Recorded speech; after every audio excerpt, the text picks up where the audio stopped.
सादर जय जिनेन्द्र।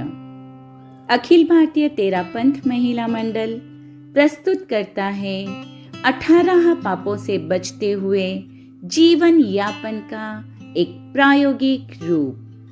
परिहार पाप का, निखार आत्मा का। परिहार पाप का, निखार आत्मा का। प्रस्तुत है आपके समक्ष जानकारी 8वें पाप की। 8वां पाप माया पाप।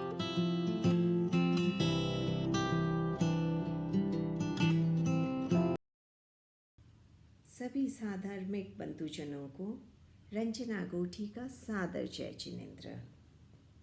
18 पाप परिहार कार्यशाला में आज हमारी चर्चा का विषय है 18 पाप में से 8वां पाप माया, जिससे तथ्य का गोपन किया जाता है वह माया है।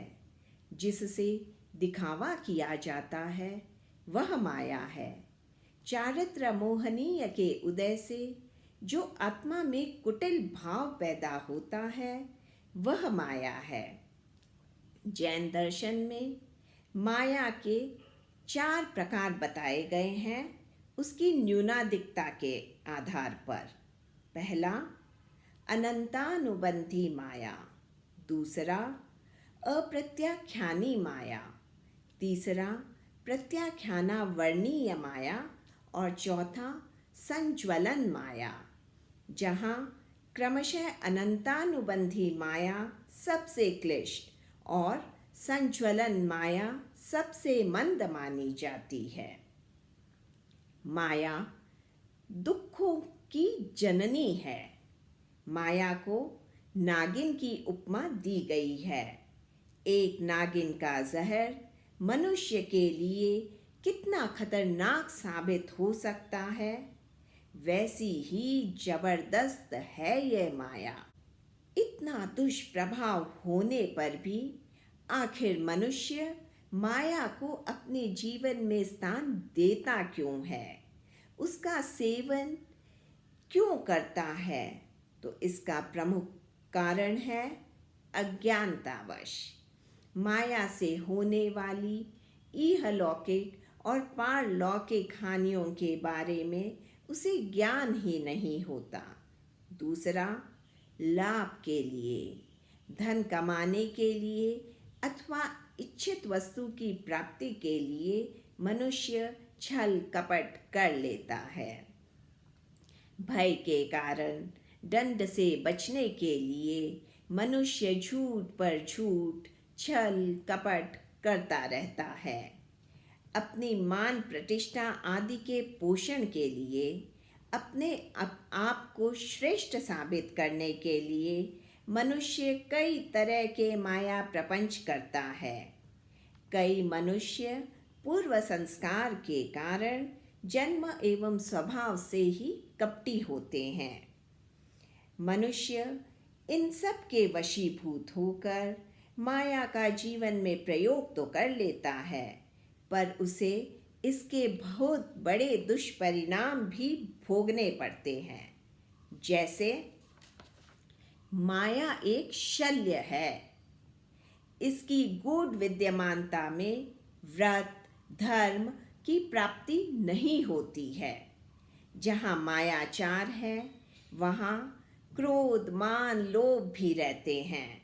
मनुष्य के भीतर माया से दुर्गुणों में अधिक वृद्धि होती है। मायावी व्यक्ति का कोई विश्वास नहीं करता। एक बार तो धोखाधड़ी से व्यक्ति का कार्य हो जाता है, पर जल्द ही उसे उसका बुरा फल मिल जाता है। माया से मित्रता तथा अच्छे संबंधों का नाश होता है। प्रपंच करने वाले व्यक्ति का जीवन तनाव, भय आदि से ग्रसित होता है। छल कपट करने से सुगति में बाधाएं आती हैं। स्त्री वेद का बंध माया के कारण से हो जाता है। तीर्थंकर मल्लिनाथ भगवान ने मुनि भव में माया के वशीभूत होकर ही स्त्री वेद का बंध किया था।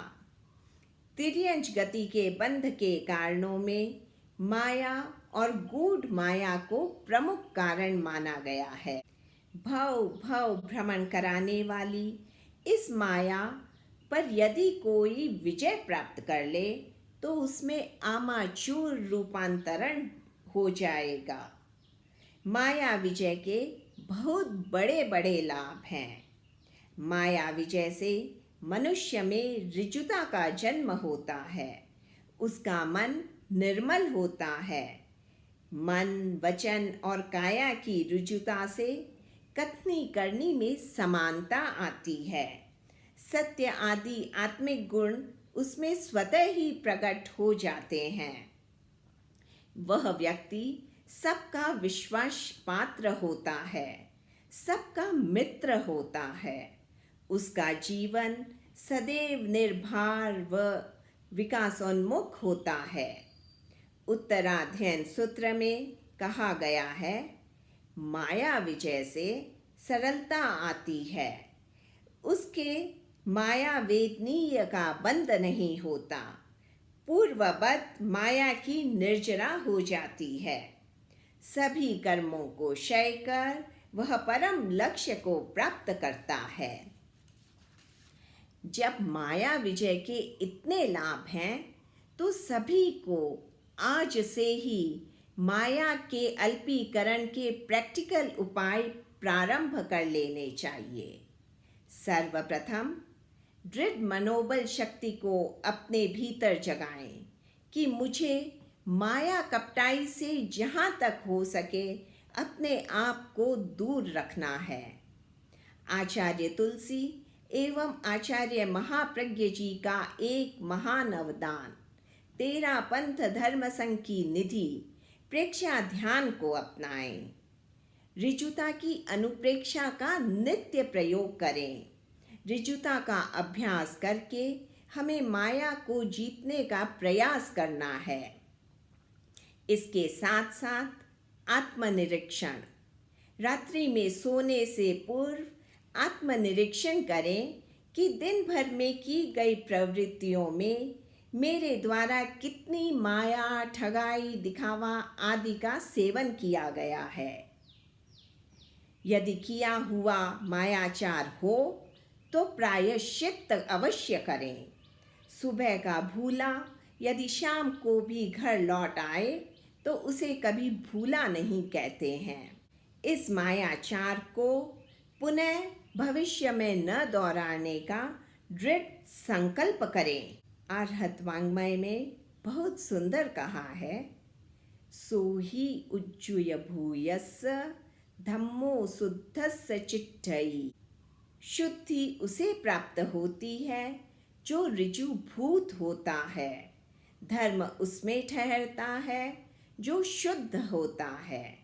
अतः हम सब वक्रता को सप्रयत्न त्यागने का प्रयास करें एवं ऋजुता को प्राप्त कर धर्म में स्थिर रहते हुए एक सम्यक जीवन जीकर इस दुर्लभ मनुष्य भव का पूर्ण उपयोग कर शीघ्रातिशीघ्र अपने परम लक्ष्य को प्राप्त करें।